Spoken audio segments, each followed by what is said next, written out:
வணக்கம் குழந்தைகளே! கண்ணா, நாம இன்னைக்கு என்ன பார்க்க போறோம் அப்படின்னா, பாடம் 1 பாடநோட்டில் எழுத உள்ளோம். சரியா மாணவ செல்வங்களே, தங்கள் கையேட்டினை எடுத்துக்கொண்டு தயாராகுங்கள். பாடம் 1 அழகு தோட்டம். அழகு தோட்டம் பார்த்தோம் இல்லையா? அதுதான் கண்ணா. அழகு தோட்டம். சொற்கள் ஆசை, சின்ன தேனீ, பச்சை கிளி, கன்றுக்குட்டி, தோட்டம். சரியா கண்ணா? அடுத்தது பொறுத்துக. பூத்து என்ன வரும்? குலுங்குது. இத நீங்க என்ன பண்ணணும் அப்படின்னா, முதல்ல இதே மாதிரி பார்த்து எழுதிருங்க. எழுதி முடித்த பிறகு நீங்க அளவுகோல் வச்சு நீங்க பொருத்தலாம். சரியா? பூத்து குலுங்குது, மாடும் மேயுது, பாட்டு பாடுது, ஆசை பொங்குது.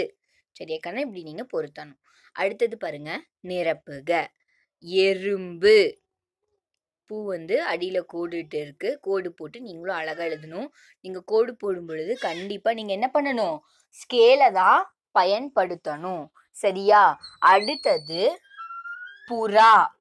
அதுல நீங்க என்ன பண்ணணும்? பூ கோடு போடணும். அடுத்தது ஆமை. மை கோடிடணும். மைனா மைய கோடிடணும். குகை கை கோடிடணும். கைக்குட்டை அதையும் என்ன பண்ணணும்? கையை தான் கோடிடணும். சரியா கண்ணா? அடுத்தது ஒரு கோடு விட்டு ஒரு ரோமன் முடிச்ச பிறகுமே நீங்க என்ன பண்ணணும்? ஒரு கோடு விட்டு எழுதும் பொழுதுதான் பார்ப்பதற்கு அழகாக இருக்கும். வருணனை தொடர்கள்.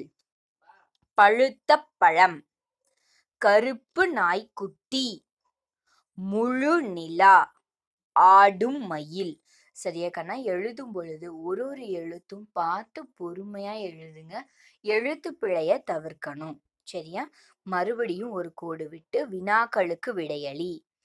பச்சை கிளி எதற்கு பார்க்குது? பச்சை கிளி பறந்து வந்து கொத்த பார்க்குது. இதுதான் விடை. நான் எப்படி எழுதியிருக்கனோ அதே மாதிரி எழுதுங்க. சரியா கண்ணா?